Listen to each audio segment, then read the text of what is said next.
bem, são 14 horas e 5 minutos. Para tratar desse tema sobre diabesidade, que soma diabetes com a obesidade, eu tenho o prazer de receber aqui no programa Saludes o Dr. José Roberto Cater, que é médico nutrólogo, é um amigo do nosso programa, já tem acompanhado a nossa trajetória há bastante tempo, várias vezes já foi entrevistado aqui, e é um amigo pessoal, é um amigo colega, enfim, é uma pessoa que a gente tem muita estima. Dr. José Roberto Cater, como sempre, é um grande prazer recebê-lo aqui, viu? Muito obrigado, Baldan.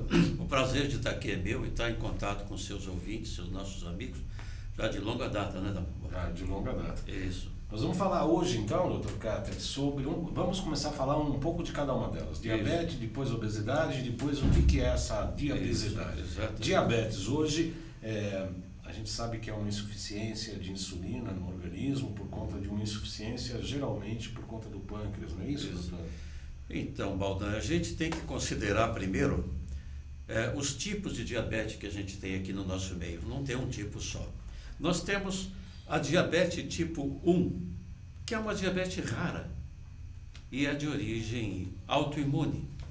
O próprio organismo destrói as células beta do pâncreas produtoras de insulina por algum motivo. Isso ocorre muito em crianças, adolescentes, né? O pâncreas deixa de produzir insulina porque as células beta morrem, são destruídas. Essa pessoa vai ser um dependente de insulina o resto da vida. Esse é o tipo da pessoa que já nasce com o problema, né? Não, ela adquire o problema. Tá? Essa é diabetes tipo 2. Não, ela adquire o problema aqui por alguma coisa estimulou o sistema imunológico a agredir as células beta do pâncreas. Por exemplo, algumas proteínas estranhas presentes até no leite de vaca, vamos dizer assim, né? Podem levar o organismo a sequências de aminoácidos muito semelhantes àquelas que tem no pâncreas e que absorvem na mucosa intestinal, uma mucosa que já tem hiperpermeabilidade, ela deixa passar moléculas grandes quando não devia. Isso gera uma reação tipo antígeno-anticorpo e o sistema imunológico acaba confundindo as coisas e destruindo as células beta do pâncreas nas ilhotas de Langerhans, que produzem insulina. Então essa pessoa nunca mais vai produzir insulina, vai ser um dependente eterno de insulina injetável. Agora, quando começa a acontecer isso, doutor Cater, começa a se ministrar insulina, que essa é a grande questão em relação às medicinas tradicionais que nós trabalhamos, né? Inclusive o senhor também como médico antroposófico que é, e a gente resgatar as funções normais do organismo. A partir do momento que a pessoa não muda os hábitos e começa a injetar insulina para poder recuperar esse processo de destruição das células que produzem insulina pelo pâncreas, o pâncreas fica cada vez mais preguiçoso, cada vez menos produtivo. Então, mas aí nós temos que levar em conta o seguinte, essa diabetes tipo 1 que eu estava dizendo, ela é raríssima, é 5% no máximo das diabetes prevalentes no nosso meio. A mais prevalente é a diabetes do tipo 2. A diabetes do tipo 2, o pâncreas continua funcionando normalmente. Ele não sofre interferência na produção de insulina, a priori. O que ocorre é uma resistência à ação da insulina. Se você me perguntar o que é a diabetes tipo 2, é o excesso de glicose no sangue? Eu vou dizer para você que não. O excesso de glicose no sangue é apenas um sintoma de diabetes, não é diabetes. A verdadeira definição de diabetes é a resistência à insulina. E é aí que muitas vezes a gente erra no tratamento. Você fica preocupado em abaixar a glicose, a glicemia no sangue, e não dá atenção devida à insulina. Então, uma coisa importante a saber: a diabetes é resistência à insulina. Agora, essa resistência ocorre também por uma questão de alérgenos que começam numa desbiose intestinal? Não, na verdade, não é bem assim, Baldan. Tem várias causas de diabetes tipo 2. Né? O que ocorre é uma defesa da própria célula.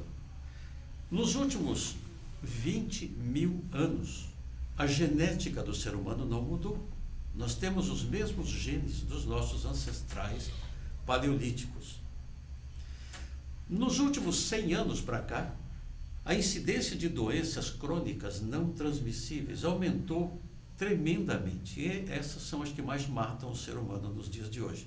doenças cardiovasculares, AVC, infarto de miocárdio, diabetes, doenças artríticas, artroses, osteoporoses, enfim. Por que acontece isso? O que está acontecendo nestes 100 anos para cá? Mudança de hábitos. O ser humano hoje leva uma vida totalmente errada. Nossa dieta hoje é anti-DNA. Nós estamos comendo errado. E estão nos ensinando a comer errado. Isso é que é o pior. Isso é que causa essa resistência à insulina. A vida sedentária. Hoje o sujeito não precisa nem para melhorar o nível da televisão, ele fica sentado e aperta um botãozinho. Ele não vai lá no aparelho e mexe. Nem tira o bumbum da cadeira. Exatamente. Ninguém faz exercícios físicos. Isso é muito pouco na sociedade quem faz, né? Entra numa academia, ou vai caminhar pelo menos. Se você fizer uma caminhada de 30, 40, 60 minutos por dia, seja na rua, numa esteira, onde você quiser, já ajuda muito. Ninguém se mexe. Então você está comendo uma quantidade de calorias imensa e não está gastando. Vai acumular na forma de gordura, de triglicérides. Então o que acontece? Para que serve a insulina na realidade? Qual é o papel básico dela? Você come o alimento, o seu corpo transforma aquilo em glicose. A glicose vai para o sangue, ativa a célula beta do pâncreas, das ilhotas de Langerhans. Essa insulina é jogada no sangue e a função dela é pegar essa glicose que está no sangue, que é o combustível para a célula funcionar, tem que pegar essa glicose e jogar dentro da célula. Para isso, a célula tem na membrana um receptor de insulina. A insulina vai pegar a glicose e vai chegar nesse receptor e vai jogar a glicose lá dentro. Essa glicose, quando entra ali, ela gera um elemento chamado GLUT4, que é o transportador da glicose dentro da célula. Então, esse é o papel fundamental da insulina. Como você come hoje muita comida altamente energética, há um excesso de glicose no sangue, a insulina vai começar a jogar a glicose lá dentro, e esse excesso de glicose é maligno para a célula, ela pode morrer por causa disso. Ela deixa de funcionar. Então, a própria célula desenvolve uma resistência à insulina, modificando o receptor. Então, esse receptor de insulina, ali tem uma cadeia de reações químicas, enzimáticas bastante importantes, muito bonito até, esse mecanismo. E o que acontece? A própria célula modifica esse sistema, né? Ocorre ali o que a gente chama de uma fosforilação da tirosina, que é um elemento que ajuda a glicose a entrar na célula através do receptor. A célula muda a fosforilação da tirosina para serina. E isso fecha o receptor. Ele está lá, mas não funciona. Não funciona. Então, a insulina chega lá, bate na porta, está fechado, não entra. Começa a sobrar glicose no sangue. Esse excesso de glicose alerta o pâncreas fala, tem glicose demais, joga mais insulina no sangue. Então vai haver uma hiperinsulinemia. Esse excesso de glicose, não entrando na célula, vai para o fígado, é transformado em glicogênio, que é o amido animal. Tá? Esse glicogênio é armazenado no fígado, depois esse excesso se transforma em triglicérides, isto é gordura, você vai engordar. E daí a obesidade. Quer dizer, ainda que tratando com insulina, isso, você praticamente está, como o senhor gosta de dar aquele exemplo, quer dizer, está culpando ainda o bombeiro por conta do incêndio. Exatamente. Você vai dar mais... A insulina deve ser usada na diabetes tipo 1. A tipo 2 não precisa de insulina, tem de sobra. Aí quanto mais insulina se dá, pior fica o quadro. Precisa reduzir, inclusive. Tem que reduzir, exatamente. Ou tem que otimizar a função da insulina lá no receptor. Como é que se faz isso do ponto de vista médico, doutor? Primeiro, redução da ingestão de alimentos energéticos como carboidratos. Você tem que diminuir. A nossa dieta hoje, se for seguir a pirâmide alimentar americana, eles vão dar 60% de carboidrato. E o que é pior, a American Diabetes Association, que nos Estados Unidos é quem manda em toda a parte da diabetes, eles recomendam 60% de carboidrato até para diabéticos. Olha a loucura. Os caras estão matando o povo. Até isso é possível. Não, mas tem que comer carboidrato complexo. Pô, mas é carboidrato.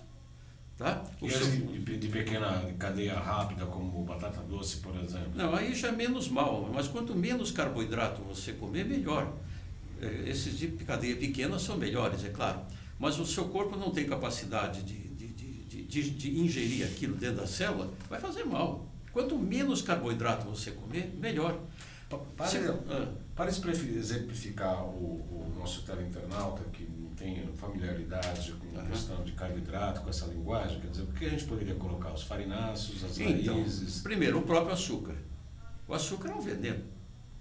Não coma açúcar, deixa de comer doce.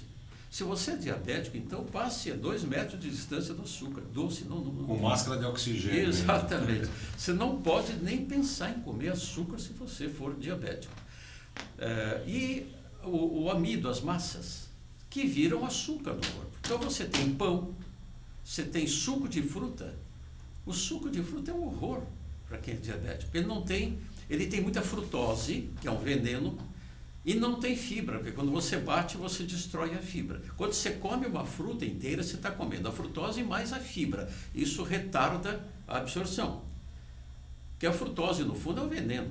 Nenhuma célula do corpo aceita a frutose, com exceção do fígado. Ninguém. Tá? Então você não pode exagerar, não pode comer suco de fruta. Agora você pode comer fruta, claro, não em excesso, porque é carboidrato também. Isso é importante. O glúten também entra na... Não, o glúten, na verdade, ele não entra nisso, a não ser quando ele lesa a mucosa do intestino. Né? Tornando o intestino hiperpermeável. Aumentando a hiperpermeabilidade intestinal, você está favorecendo a resistência à insulina. Porque você vai acabar absorvendo coisas que não devem, moléculas grandes, moléculas malignas para o corpo.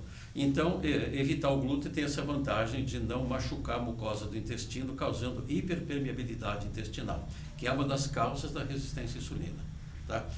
Então, é importante reduzir a ingestão de massa, mesmo integral. Mesmo integral, é massa. Olha, se você me perguntar, a gente determina o índice glicêmico de um determinado alimento, que vai dizer o quanto que ele aumenta a glicose no seu corpo em um tanto espaço de tempo. Se eu pegar para você aí uma fruta, uma banana, pegar um bombom, pegar uma colher de sopa de açúcar, sacarose, e pegar uma fatia de pão integral, você sabe quem é o mais calórico, quem é que tem mais índice glicêmico? O pão integral. Pão integral.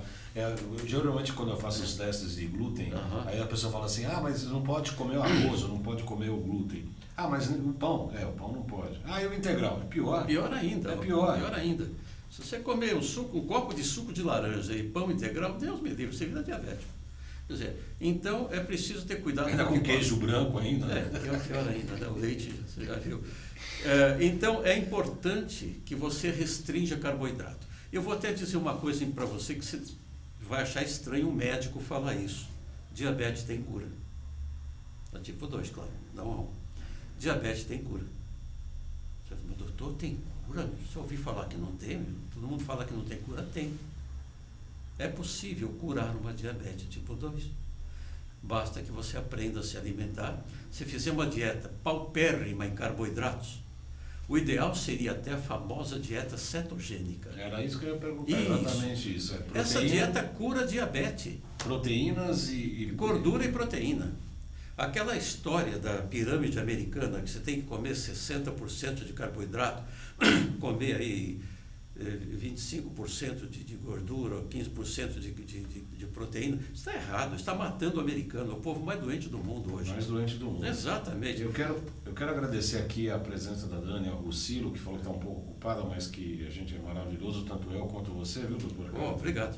E que vai assistir o programa depois no YouTube, ao Nilson Lopes, Lourdes Bá, Gemauro Santos, Maria Tereza Kerner, Fernanda Lanzana, que estão curtindo o nosso programa, fora outras visualizações, está com mais de 28 visualizações. Eu agradeço a todos a audiência. Vocês podem fazer um comentário pela página do Facebook, baldão.joãocarlos. Pois não, a OMS admite que tem 16 milhões de pessoas com diabetes aqui no Brasil. E essa patologia mata 72 mil pessoas por ano aqui no nosso país. No mundo, estima-se que 422 milhões de pessoas sofrem com diabetes. A grande maioria, 90 e tantos por cento, é diabetes tipo 2, que o Dr. Prater está se referindo. E sobre a obesidade, mais de metade da população brasileira está com sobrepeso. E o pior, né? Cada vez mais estamos vendo crianças obesas, cada vez mais crianças obesas, não por conta de erros de alimentação. A obesidade é outra patologia, né, doutor? É impressionante. O aporte, a incidência de obesidade está cada vez aumentando mais. É tão impressionante o acúmulo de gordura hoje na população, graças a uma alimentação errônea, que todo mundo está fazendo, com excesso de carboidrato. Vocês devem comer proteína e devem comer gordura. Gordura não engorda. O que engorda é carboidrato. Vocês podem comer gordura sim, gordura não faz mal nenhum. A gente já cansou de falar aqui, gordura não aumenta colesterol. Colesterol não é gordura. O que causa colesterol seria o carboidrato? É carboidrato que aumenta colesterol, mais um problema de carboidrato. Então, vocês não devem comer carboidrato mais do que 30% da sua dieta. E aí como é que o senhor recomenda as proteínas e as gorduras? Você tem que comer proteína, por exemplo, se você pode comer 30% de carboidrato complexo, integral, melhor, né? Se você não for diabético, se você for é até menos, tá? E você deve comer mais gordura, até 50% a 60% de gordura e o resto de proteína. Aí sim. E não ser sedentário, fazer exercício. Porque quando você faz exercício, você diminui a resistência insulínica. Há várias causas que promovem resistência à insulina. E já falei da hiperpermeabilidade intestinal, a pressão alta, o excesso de luminosidade. Você está no teu quarto à noite, não fica aquele monte de luz acesa, pum, com um abajurzinho, tá? Vai produzir uma melatonina melhor, você vai dormir melhor. A vida sedentária, tudo isso promove resistência à insulina. O que o senhor chama de gordura e proteína? O que a gente poderia listar como alimentos, esses tipos de... Bom, proteína você tem a carne, você tem os ovos, né? O ovo hoje é o segundo melhor alimento do mundo. Todo mundo pode e deve comer ovo caipira. 2 ovos por dia? Não, inclusive 4, 5 ovos por dia, pode aumentar. O ovo tem uma quantidade de proteína enorme, o ovo tem tudo. Se você perguntar o que não tem no ovo, não, tem tudo no ovo. Tá? É o segundo melhor alimento do mundo. Primeiro é o leite materno, segundo é o ovo, terceiro é o coco, um excelente alimento, maravilhoso. Muitas vezes mães perguntam, mas eu queria dar leite para o meu filho. Pô, mas não vai dar leite de vaca que ele fica doente. Tá? Eu costumo brincar com meus colegas pediatras, eu falo, se vocês tirarem leite de vaca da alimentação infantil, vocês vão fechar o consultório, vocês não vão ter o que fazer. Não, e o pessoal ainda hoje, para combater osteoporose e osteopenia, os médicos, a grande maioria, ainda indica o consumo de lácteos. Bom, desculpa, mas é falta de conhecimento de nutrição. A faculdade de medicina não ensina nutrição para a gente. Nós não temos um curso de nutrição na faculdade de medicina, isso é um erro. Nós médicos somos formados analfabetos em nutrição. O leite é um péssimo nutriente, isso é bom para bezerro. Se você der leite da vaca para o novilho, ele morre. Não precisa disso. Aí você veja como é que o boi e a vaca têm um osso extremamente forte, ele não mama na vaca a vida inteira. Ele come capim, verdura. Mas isso não é um processo enzimático que nós não temos? Não, nós podemos comer verduras verdes, são ricas em todos os minerais que o osso precisa. Sabe? O osso precisa de todos aqueles minerais num equilíbrio entre esses minerais exato para que o osso absorva.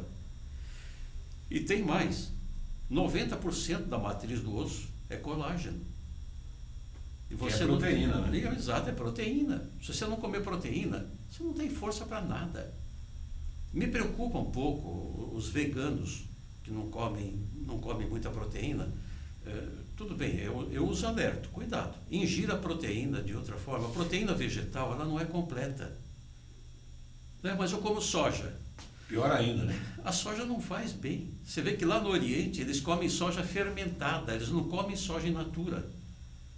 Eles comem tempeh, natto, miso, tofu. Eles não comem soja in natura. A soja in natura faz mal. Inclusive tem um recente estudo que está mostrando que, inclusive, o consumo de soja não fermentada, a soja in natura, está provocando câncer, inclusive, de mama. Exatamente. Excesso de progesterona. Exato, né? E daí hipotireoidismo por bloqueio da tireoide. A soja bloqueia a tireoide. Daí hipotireoidismo.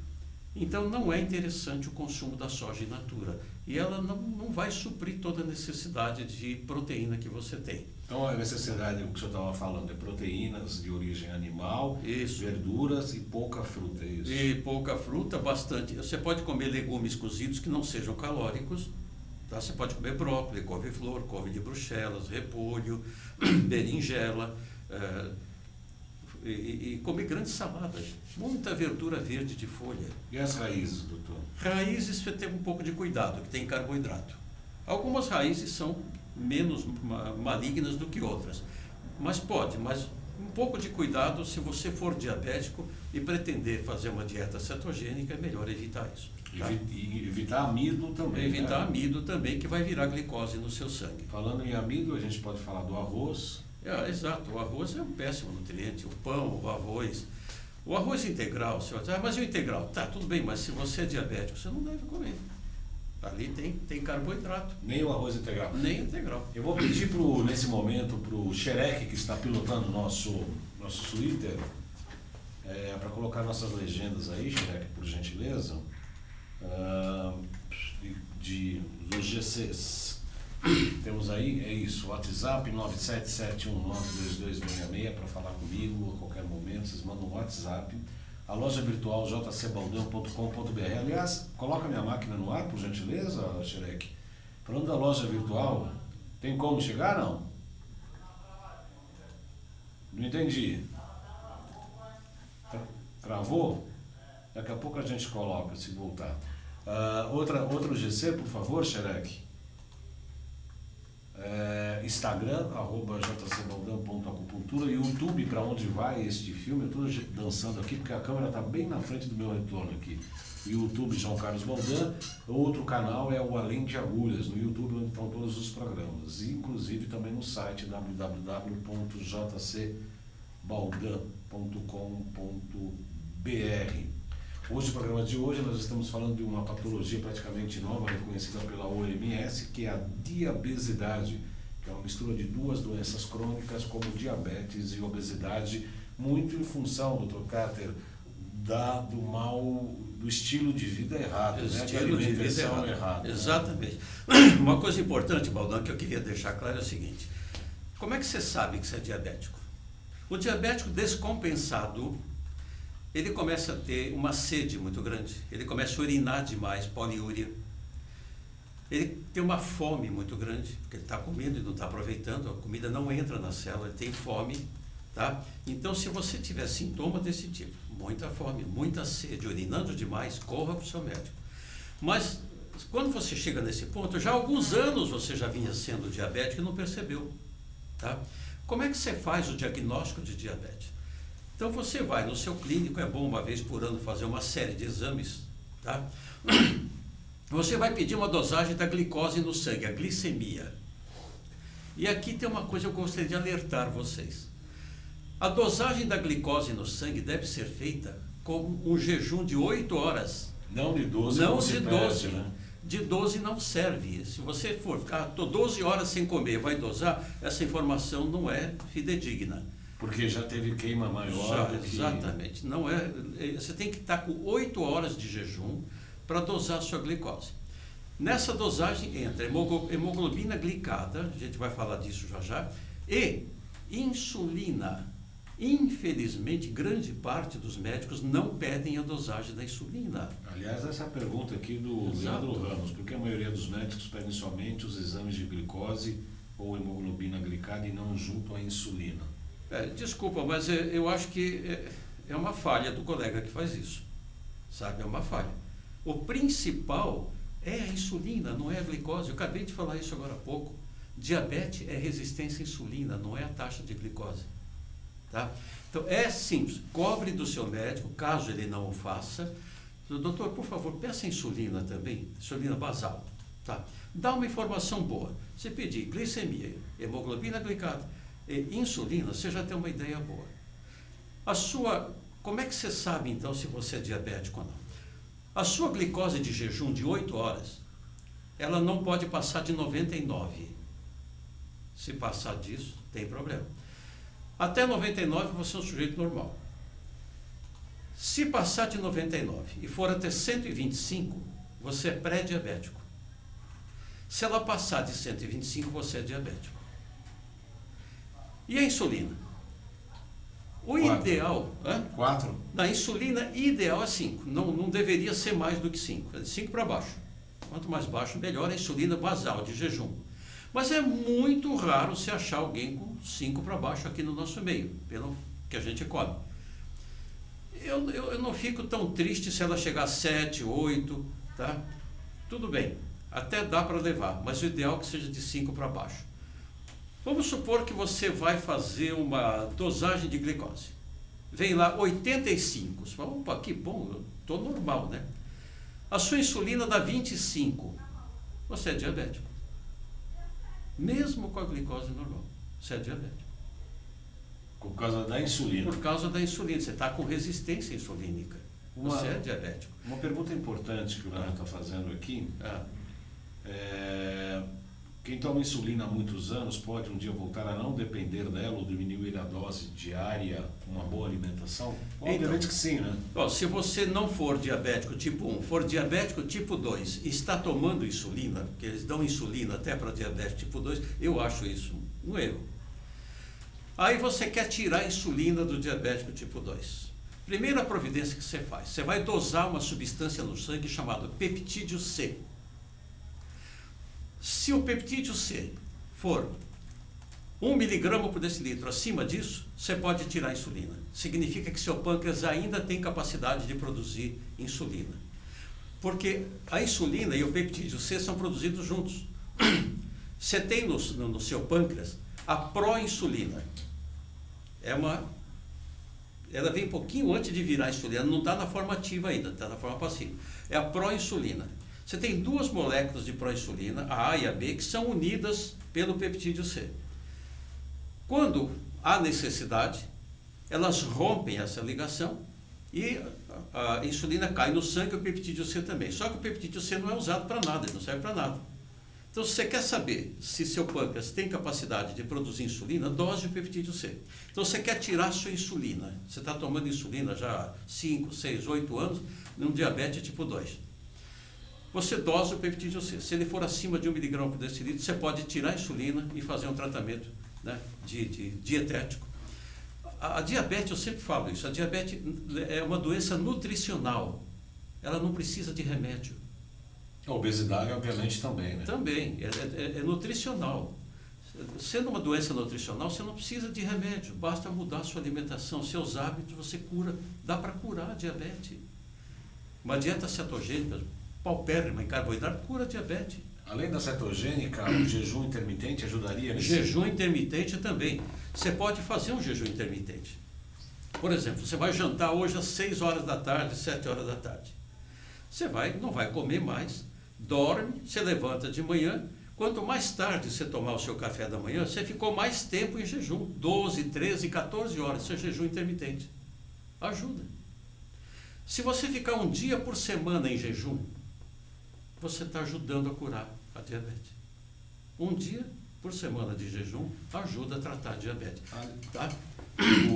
Aliás, o jejum ele é praticado, ele é indicado por várias filosofias, não só filosofias espiritualistas, mas também por questões de saúde. Né? Exatamente. A Jaqueline fala o que o senhor acha da dieta HCG. Eu esperava que alguém falasse isso já, dieta HCG. Eu sou um pouco contrário. Ela funciona, viu? Funciona.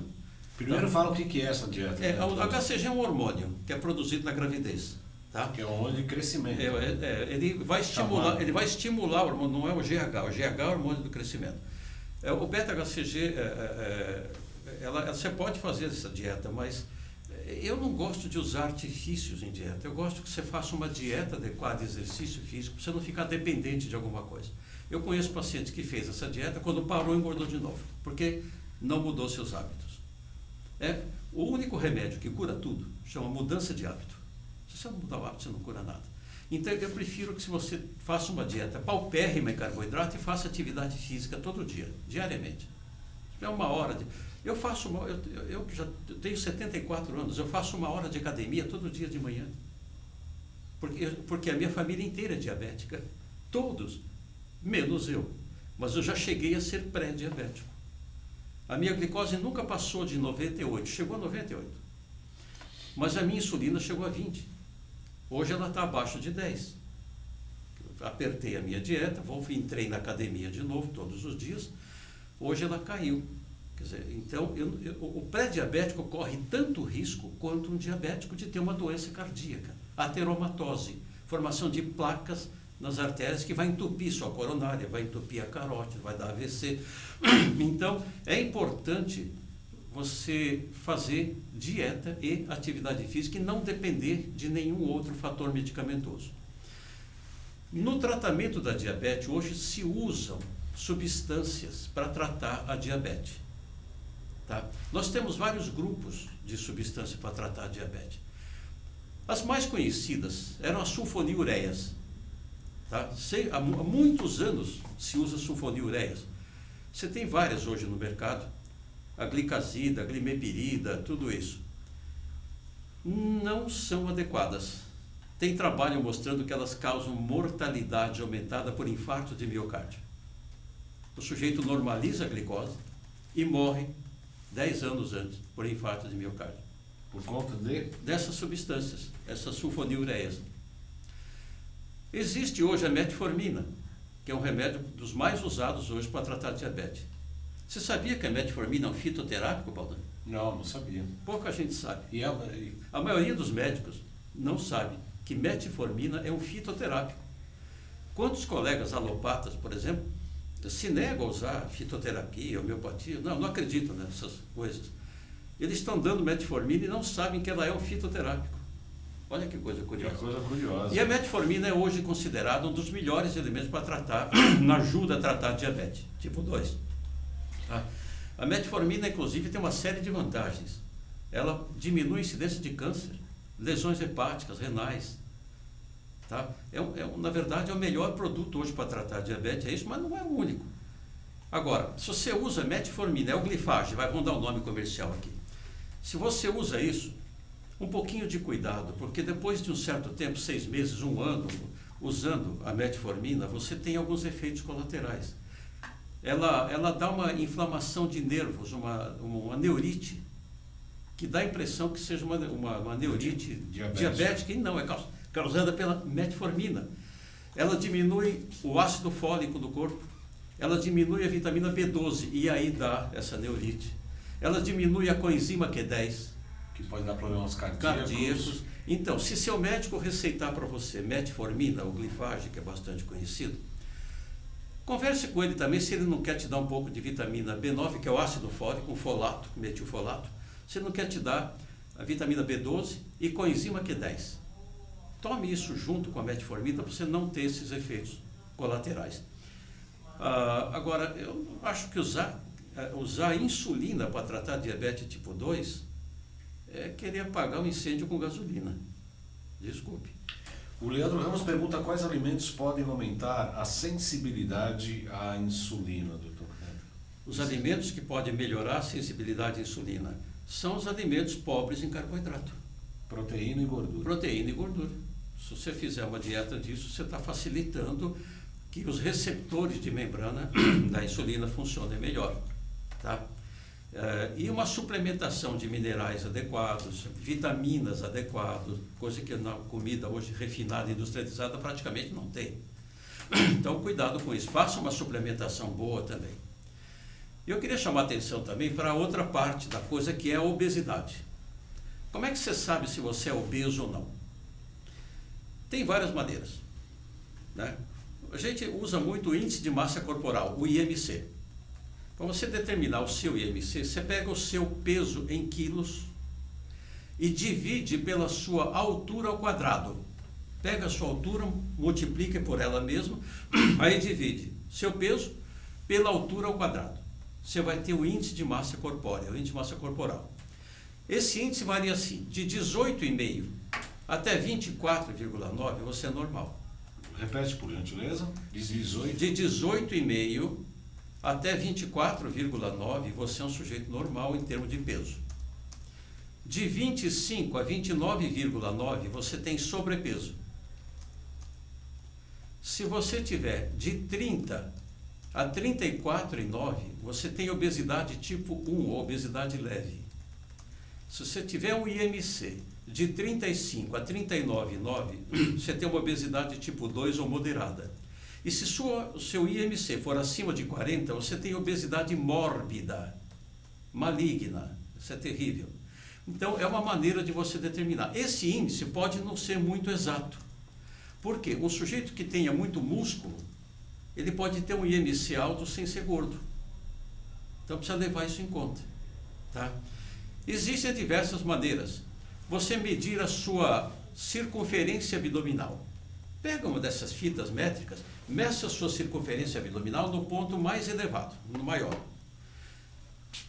Ela não pode, o ideal dela é que seja no máximo 80 para mulher e 88 para homem. Não devia passar disso. Até aí, ótimo. Porque a obesidade abdominal ou visceral, essa é a pior de todas.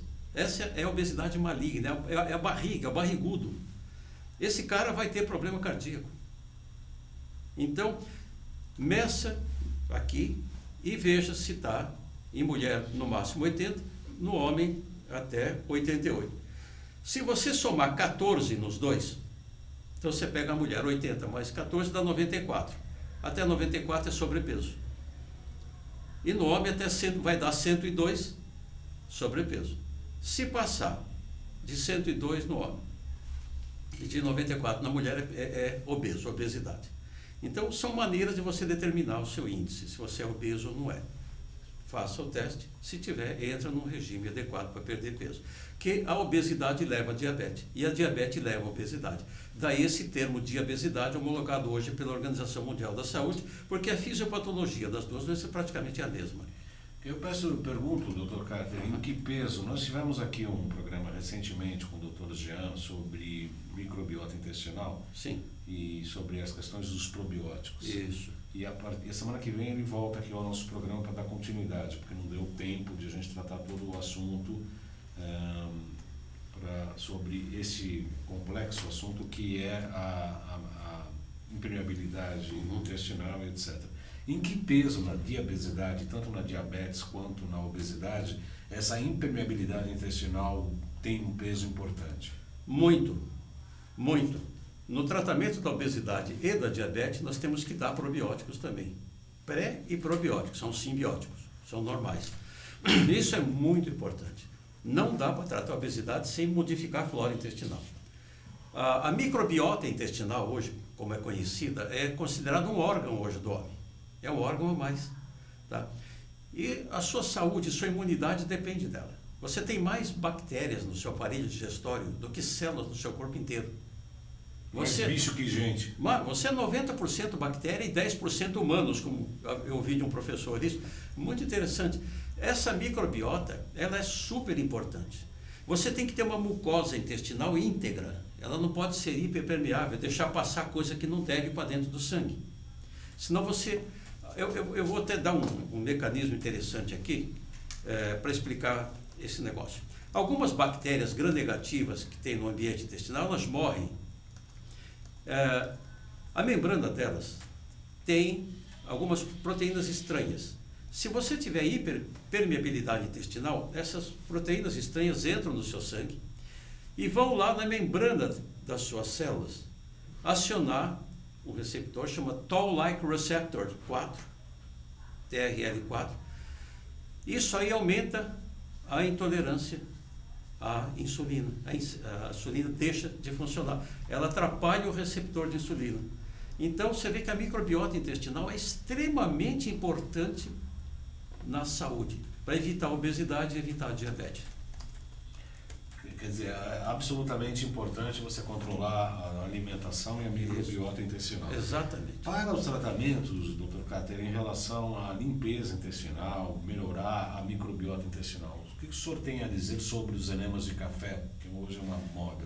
O enema de café foi inventado pela terapia Gerson, Max Gerson, nos Estados Unidos, que se propunha curar câncer pelo método dele. Ele curou bastante casos de câncer. O Gerson já é falecido, a filha dele hoje é quem toca a clínica dele nos Estados Unidos, na Califórnia.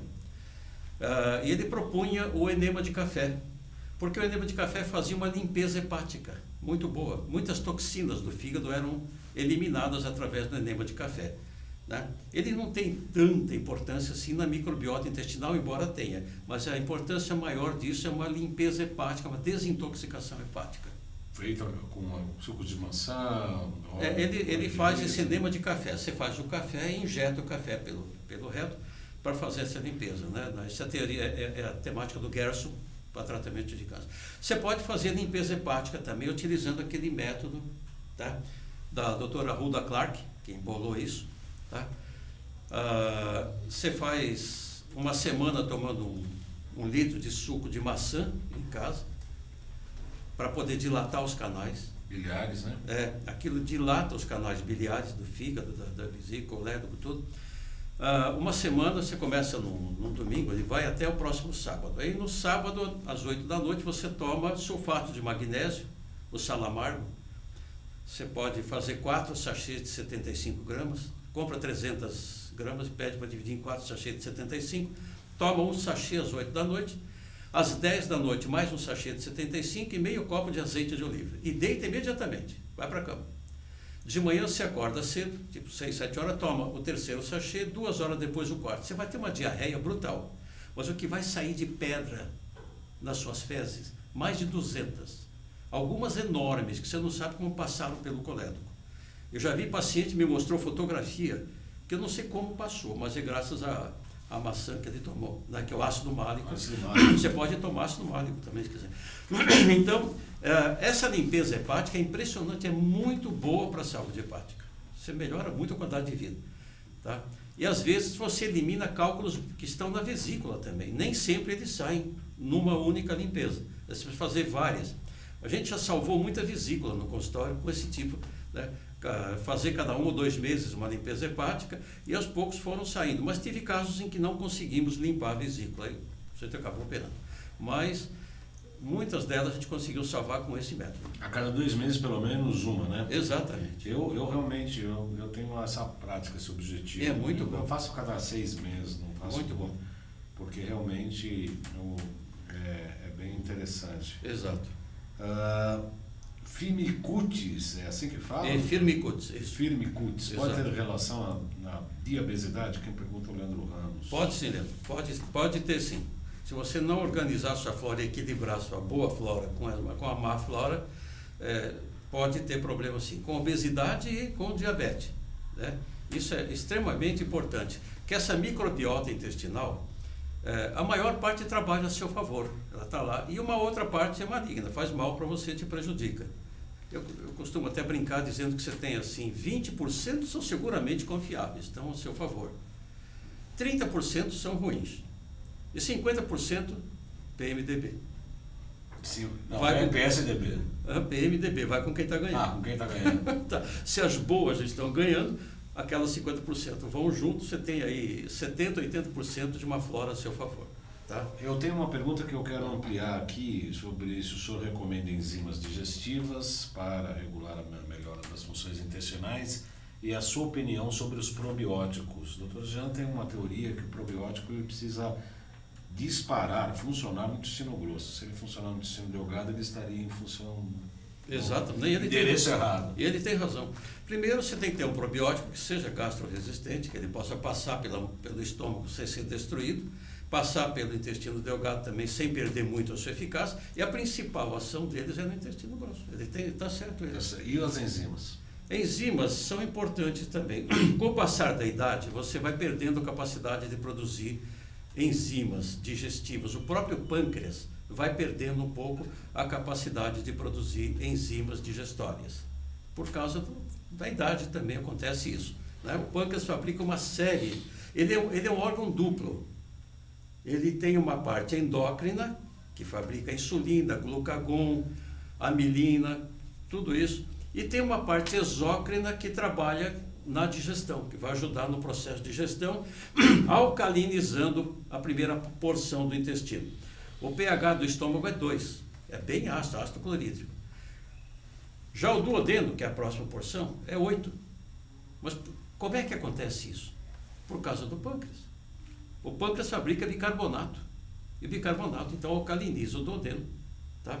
Para que possa começar a preparar o alimento para ser absorvido. Mas você tem que ter uma acidez boa no estômago, você tem que ter ácido clorídrico bem importante, é ali que se faz a digestão. Se você diminuir o ácido clorídrico, você não tem digestão. Então, cuidado, você que toma esses inibidores de bomba de prótons, os prazóis da vida, isso aí acaba com o teu estômago.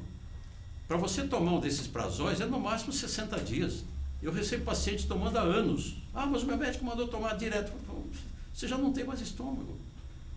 Como é que você vai digerir sem ácido clorídrico? Não, e não só isso, quer dizer, ao reduzir o ácido clorídrico do intestino, do estômago, melhor dizendo, você vai atrapalhar a digestão dos nutrientes, das proteínas, da energia, etc.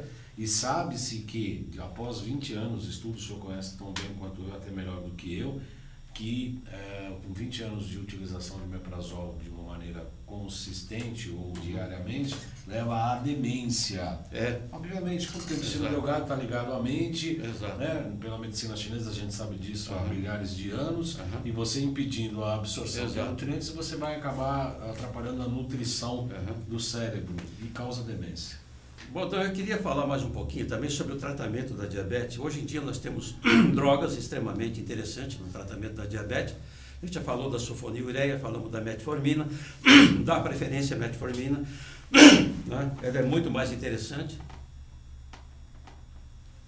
Mas hoje em dia existem substâncias também modernas, interessantes. A parede do intestino, nós estamos falando da mucosa intestinal, fabrica substâncias incretinas, o nome dessas substâncias, e uma delas, o GLP-1, tá?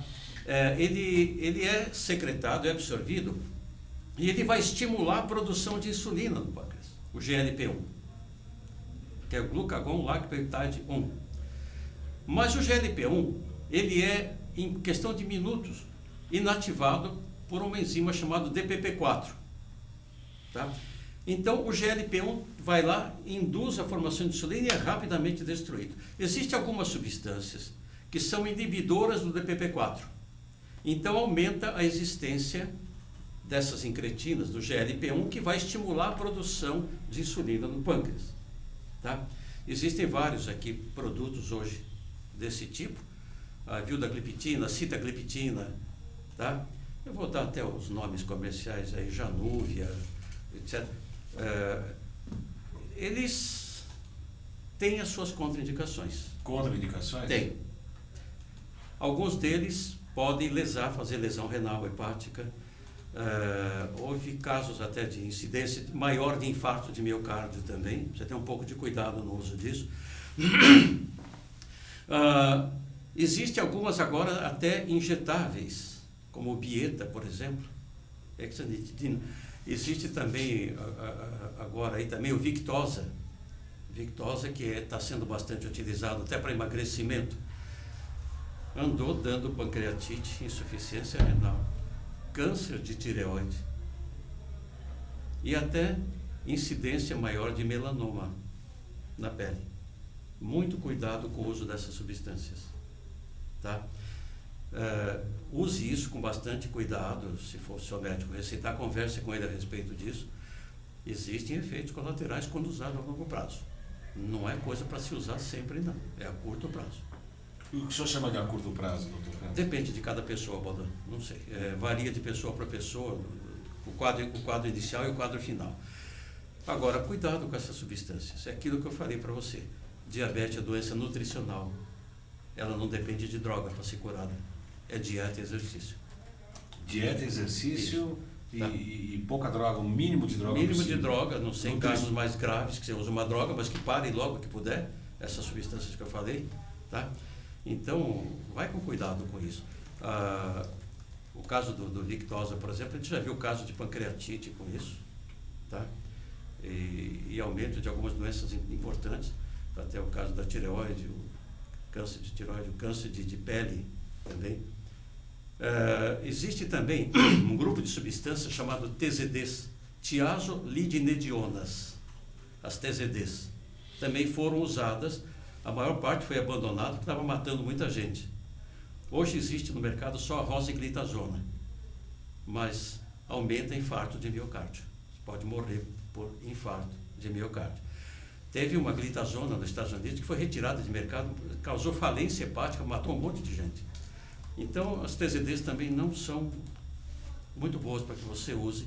Hoje, acho que no mercado aqui só tem a rosiglitazona, tá? A pioglitazona, não sei se ainda está no mercado. Um pouquinho de cuidado com o uso dessas substâncias. Dê preferência a dieta e exercício. Tá? Agora, os médicos atuais têm conhecimento dessa diabesidade? Isso está muito claro, doutor Cáter? Olha, Baldão, não sei, eu prefiro não discutir isso. Politicamente correto? Politicamente correto, mas a gente precisava estudar e se atualizar bastante nessas coisas, porque isso é extremamente importante. Como a incidência de diabetes hoje é muito alta, tudo isso que eu falei aqui é uma coisa a ser pensada, ter um pouco de cuidado no tratamento. Não se fie muito em drogas para tratar diabetes, elas têm efeitos colaterais. A menos ruim a metformina, como eu falei aqui, mas também tem limite para o seu uso. O ideal mesmo é exercício, alimentação adequada, bom sono, mudança de hábitos. Isso. O sono é importante, viu? Você sabe que se for privado de sono, você aumenta a resistência insulínica também. Se você não dormir direito, você aumenta a resistência insulínica, pode ficar diabético. Então é melhor dormir 7, 8 horas por noite, um bom sono. Aí porque aí as pessoas precisam, o corpo precisa de mais energia, energia. Exatamente. Doutor Cáter, estamos quase encerrando o nosso programa aqui. Tem mais uma pergunta aqui do Leandro sobre os adoçantes que usam produtos para diabéticos sem açúcar. Bom, isso não tem nem o que falar. O adoçante, a maior parte deles não faz bem, são ruins, alguns deles são malignos. Não use. Aprenda a tomar seu café sem açúcar. Se você tomar muito café, melhor, é mais gostoso. Exato. Se você ficar 2 semanas tomando café sem açúcar, você não consegue mais tomar ele com açúcar. Impressionante. Evite até adoçante, tá? Tá ótimo. São 14 horas e 57 minutos. Está acabando o nosso tempo. 5 minutos. Nós temos mais 5 minutos para suas considerações finais, doutor Cáter, em relação a tanto a diabetes como a obesidade, com a diabesidade, que junta essas duas doenças crônicas num patamar bastante importante do ponto de vista da saúde, em que todos nós devemos nos preocupar e tratar. A grande mensagem que eu vejo hoje no programa de hoje, doutor Cáter, falando sobre as questões da mudança dos hábitos e costumes, que é uma bandeira que a gente levanta no consultório, não é só para diabetes ou não só para obesidade, né? Qualquer tipo de patologia, inclusive as de origem psicológica, a gente sempre coloca primeiro a fase do detox, uma série de procedimentos, mas obviamente tem que mudar os hábitos, as crenças, as limitações e o modo de vida, né? O modo de vida, como a pessoa chega no consultório, levou a determinada patologia. Se não mudar a questão sistêmica, pode-se apagar apenas um sintoma, mas não vai se tratar a causa das patologias e, portanto, não vai resolver o problema. Exato, eu concordo plenamente, Valdan. E aí, como para a gente encerrar aqui, eu acho interessante você verificar se na sua família tem diabéticos. A diabetes tipo 2, ela tem uma transmissão hereditária. Existem cerca de 15 genes envolvidos na gênese da diabetes. Se você tem os seus familiares diabéticos, você tem uma chance, você herda um terreno favorável para desenvolver diabetes. Mas tudo depende da epigenética, não só da genética. Se você fizer bons hábitos nutricionais, você não precisa ser diabético. Você pode herdar o terreno, mas o que vai crescer nele depende do que você planta. Sim. Isso é importante. E lembrar também que existem alguns tipos diferentes de diabetes que são pouco conhecidos, né? O Alzheimer hoje é conhecido como diabetes cerebral. Existe a diabetes gestacional, a mulher grávida tem, vai ser uma futura diabética. possivelmente. Existe uma diabetes um pouco rara, chama LADA, pouca gente conhece isso, tá? Que o LADA é um termo em inglês, é uma diabetes autoimune, latent autoimmune diabetes of the adult. É uma diabetes latente do adulto. Costuma aparecer depois dos 30, 35 anos e é uma mistura da 1 e da 2. É difícil de contornar. Existe uma outra forma de diabetes rara, chama MODY, M-O-D-Y, também, que é Maturity Onset Diabetes of the Young, que dá em jovens isso. Essa é monogênica, ela só tem um gene que é a causa. E é muito difícil se dizer se é tipo 1 ou tipo 2, também não fica muito claro, tá? Entre uma e outra. Mas são diabetes raras, mas é bom vocês saberem que existe, tá? E tá aqui algumas dicas que a gente deu para vocês discutirem com seus médicos a respeito disso. Lembre-se que a consulta médica é diálogo, não é monólogo. Os médicos devem gostar muito, né, dos seus conselhos, né, doutor Canto? A gente tem que passar isso para o paciente. Alguns colegas acham ruim que o pessoal fica fuçando na internet e vai para o consultório já sabendo quase tudo do que ele tem. Eu acho ótimo. Esse diálogo fica muito mais interessante se o doente souber o que ele tem. Ele vai entender melhor, inclusive até o tratamento ele vai aceitar melhor. Eu acho muito bom isso. O que a gente está passando para o pessoal é importante para que vocês dialoguem com os médicos a fim de que você consiga obter a sua cura. É isso que a gente quer, que vocês se curem, tá? Não importa como, nós médicos estamos aqui à disposição, a gente está, a consulta, é um diálogo, a consulta médica. E a gente tem que estar à disposição do paciente, tá? Não adianta a gente falar, o médico sou eu. Não, desculpe, o negócio é diálogo, o paciente tem direito de saber tudo a respeito, tá? E a grande maioria dos médicos, felizmente, a gente tem, a maioria são bons colegas, eles dialogam, eles conversam, eles explicam. É muito raro ver um ou outro que talvez tenha seus problemas, mas a grande maioria hoje são médicos de boa qualidade, são competentes. Hoje é fácil, o médico estuda bastante hoje em dia, ele é obrigado, porque a medicina progride todo dia, é impressionante. E a gente tem que acompanhar isso, né? Com certeza. São 15 horas e 1 minuto, o Xerec já está olhando com aquela barba feia lá para mim, com cara feia também. O cara já não é tão bonito, olhando feio, então vocês podem imaginar o que eu estou me deparando aqui. Mas de qualquer maneira, eu agradeço muito ao Dr. José Roberto Carter. Falamos hoje sobre diabesidade, essa soma de duas patologias praticamente mórbidas, né, que são o diabetes e a obesidade. Isso. E de como naturalmente a gente pode tratar e vivenciar isso de uma maneira mais adequada. Eu agradeço muito a sua presença, viu, doutor Carter? Obrigado. Eu que agradeço a oportunidade de estar aqui, Baldan. Eu agradeço muito essa oportunidade que você me dá de poder ajudar os nossos amigos em casa. Não, é sempre um prazer recebê-lo aqui, o senhor sabe disso. Nós não temos papo na língua. O prazer é nosso, o prazer é meu também de estar aqui. É um grande prazer recebê-lo aqui. Na semana que vem nós vamos dar, então, continuidade à discussão sobre a microbiota intestinal. Eu vou entrevistar aqui o Dr. Jean, que já veio aqui. Deixa eu só dar uma olhada aqui. Não está aqui. O cronograma não está atualizado aqui, não. Mas em breve nós temos muitas novidades aqui no nosso programa, sempre tratando de temas aí absolutamente modernos na área da medicina, na área da acupuntura. A acupuntura e física quântica, que é um tema que eu já preparei para o programa, acabou sendo postergado por conta da entrevista no programa passado com o professor Kunio Inamoto, mas ele já está preparado e em breve eu vou exibi-lo aqui. Eu agradeço muito a audiência de todos, desejo uma excelente semana e até a próxima segunda, 14 horas aqui ao vivo. Um grande abraço e excelente semana a todos.